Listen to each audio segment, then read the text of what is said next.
This video is sponsored by Synesthesia.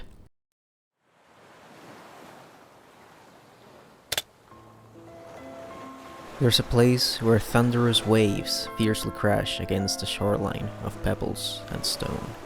In the seam of unrelenting weather beneath grey skies. A place of merciless cold, where somewhere amidst the surface of the beach lies a hidden secret. Relics of death, fossils from a time long past. A setting where an unlikely passion blossoms between Mary Anning and Charlotte Murchison. The main premise for Francis Lee's Ammonite. But this is not a love story. And of course, from the looks of it, the Kate Winslet Saoirse Ronan star vehicle has romantic film written all over it. Yes, there is romance involved, but unlike what a lot of people have said about this film, I don't think the intent behind it was to make a love story, which is a flimsy ground to stand on considering the marketing campaign the film had, and the skin-deep way a story like this is often sold to the public. Two women, period piece, forbidden love.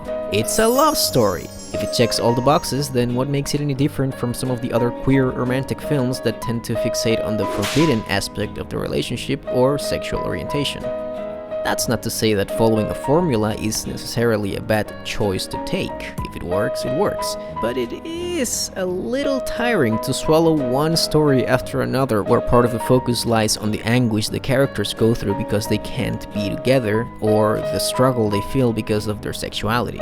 Because to some people, gay bad. And while it's not even a genre in and of itself, it's kind of inevitable to watch a movie depicting a queer character or queer romance and not see the blueprint in which it stands on. Even the rare standouts that shine in their craft and performances still deliver the usual scenes of emotional conflict. I mean, seriously, go to any LGBTQ film festival and you'll find over 50% of the films are about characters struggling with their sexuality. But I'm not gay! Coming out of the closet or being unable to be with the person they love.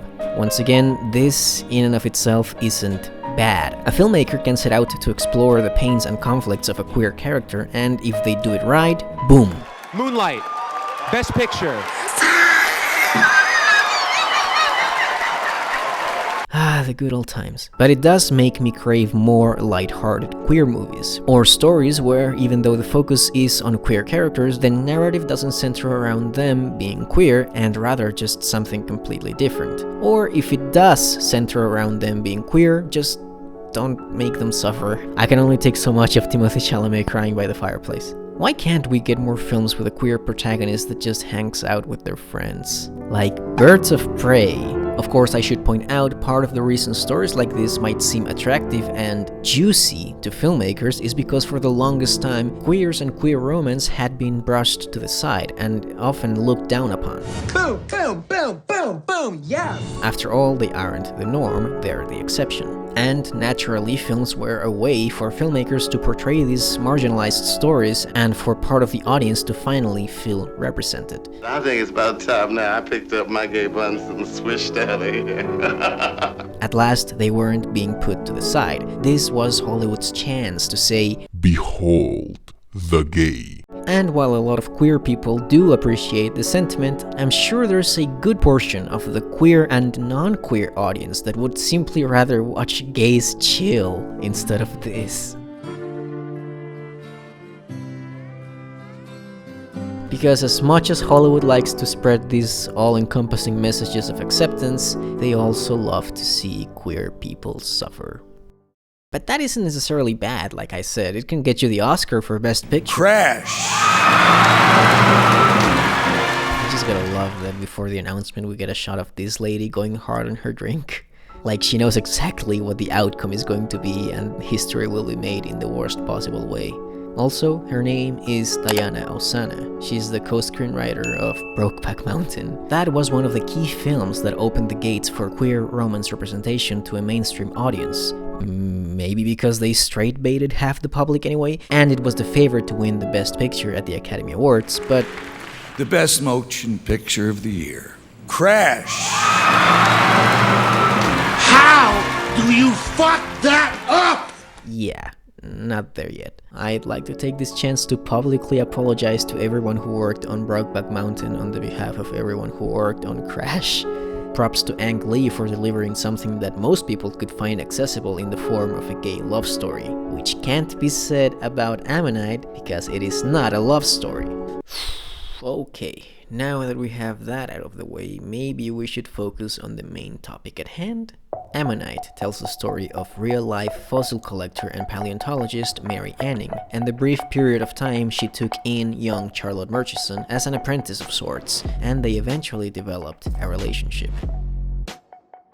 And just to point out the obvious, as soon as the trailer for Ammonite dropped, almost everyone thought pretty much the exact same thing.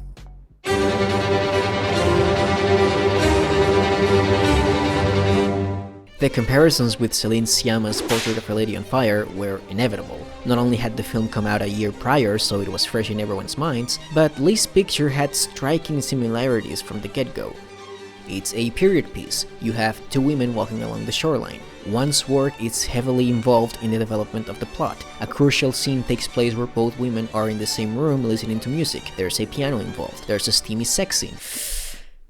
And even though the films are some kind of spiritual twins, there are still some major differences that separate the two. Yeah, well, they're both period pieces. Ammonite's style is distinctively unpolished. Portrait of a Lady on Fire has a picturesque cinematography, captured with a resolution of 8K to help the colors achieve a shiny vibrancy and heighten the warmth of the sunlit landscapes. Whereas Ammonite opts for a consistent handheld camera style. A technique that, together with the color scale of gray tones, gives the film a gritty style that mirrors the laborious tasks the protagonist, Mary, has to go through, which is no walk in the park. Lee and Sciamma unmistakably have their own distinctive styles. On the one hand, you have the delicacy in Sciamma's work, which draws you into the romance that grows between Heloise and Marianne. On the other hand, you have the bitter approach to the story of Mary and Charlotte in Ammonite that also gives the audience a cold sense of detachment from both the story and the characters. That might explain the lukewarm reception the film had gotten after it played on festivals and got a fairly limited release. The performance from Winslet and Ronan received some well-deserved praise, but people were coming out like the story hadn't affected them or grabbed them or struck them as it should have. And perhaps that's where I pompously have to point out that, yeah, I think that's the story's intention. Ammonite is purposefully detached, at times even aloof. It's cold and distant because they do not want to draw the audience in. These scenes are bleak and depressing and just overall uninviting. The voracious emotion and eroticism some people might have come to expect from a movie like this is replaced with grim, quiet scenes where the characters don't feel quite comfortable with one another. And when they finally do, we are treated to a matter-of-fact sex scene that recalls those shot by Abdelatif Kechiche in Blue is the Warmest Color with an undertone of discomfort. Now, part of why this all comes off as inaccessible is because the characters themselves share a relationship that is sterile, because it's not a love story. But it actually serves the purpose of the film, because in their own way, they're both kinda messed up. They're both lonely. We know about the isolating melancholia that inhabits Charlotte's life from the get-go. I mean, who wouldn't feel lonely with this guy for a husband? You have no idea what this means to me. But Mary is such a hard character to define that we don't get much emotional development from her in the first half of the movie, other than how dedicated she is to her hard work. It is only after her bond with Charlotte has grown that she opens up and... Let me see. Please. Lets her read a poem she's written where she confesses to feeling lonely. But that doesn't mean that they're a perfect match. Sure, they're both into each other, but it never feels like Charlotte is actually that special someone who will fill a void that Mary clearly has in her austere life. As a matter of fact, it strikes me as Mary actually never saw Charlotte as that special someone. I mean, for one, she's terrible at flirting. I might have preferred it when you were unconscious. and for another, very little of this relationship feels genuine. There's no love, there's just attraction, and instead of turning into a love story for the ages, which it's not, it turns into a brief fling, a prolonged hookup at most. And of course, it had to end with the harsh reality that neither of them are right for each other. Charlotte is much too naive for a serious relationship and has barely popped out of her own bubble, and Mary just doesn't want an overly attached girlfriend. She's more mature than that. She's got a life lived and a life to live. Most important of all, she's got work. I mean, shit, that's what the film is titled after. Ammonite.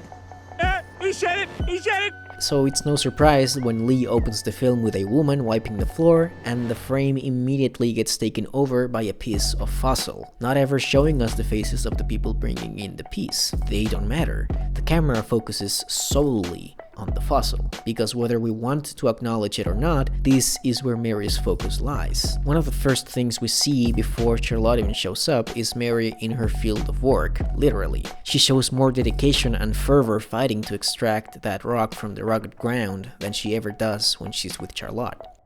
This is a woman that, for better or worse, lives for her work. You could say that the film Ammonite Resembles isn't actually Portrait of a Lady on Fire, but rather Little Women. I wanted to kind of reverse engineer the movie so that the last thing that you saw is that girl getting her book.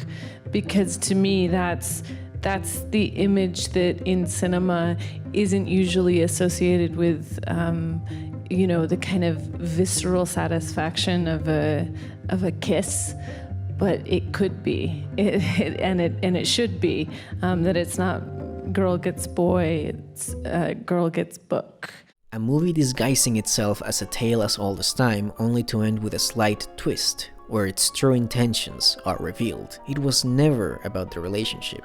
Never about finding the love of your life, but rather finding that one thing that fulfills you, the one thing that truly gives meaning to your work. I do think part of the reason behind Francis Lee's wanting to do a project that focuses on Mary Anning is to spotlight just how important she would become to history. Her findings are now held as some of the finest pieces in the paleontological world. Everything that she ever did paid off eventually. Now, why did he choose to make her a queer character when one of Mary's relatives claims there's no way of proving she was ever a queer person? I mean, I don't know. He argues that it should be permissible to view a person in history within a different context, given that queer history is routinely straightened throughout culture. That might be a debate for another time, but perhaps this is what Ammonite can gain from having a director who chooses to delve into Mary's story from a different point of view. Not only does Lee rely immensely on Kate Winslet to communicate an abundance of emotions with a constrained performance, but he's also working on an intentionally paper-thin script which is low on plot and high on character. Whether or not he empowers her or adequately manages to use the female gaze upon her without tipping into objectification, he does utilize the elements on screen to give us a somewhat satisfying arc for Mary. As a matter of fact, the most emotional scene is one where she doesn't utter a single word. She sits and listens, and with her silent reactions, we are given a deeper understanding of this character, which can be contrasted with some of the noisier scenes on the shoreline, where the environment's noises are so loud you would think Christopher Nolan was doing the sound mixing. Don't matter to me if I'm here or not. Please don't question or presume to tell me how I conduct the business. Scenes like this highlight how much of a sensorial experience Ammonite can be when it wants to, and when it doesn't. It's no coincidence that this has a mellow feeling all the way through, which is what we're left with in the end. In a way, the film extrapolates Mary's constant sense of drowsiness, or sometimes oppression by her own mother, or by her own surroundings, and how an abrupt connection lifted her spirit ever so briefly. This is Mary's movie, a movie that so desperately wants to sever its ties with the audience and create a barrier simply because that's what the film's tone and theme justify. A movie unconcerned with exploring the flow of the romance of these two characters and instead explores why the romance doesn't work. And even though it's not an excellent film, I think it's effective. It works because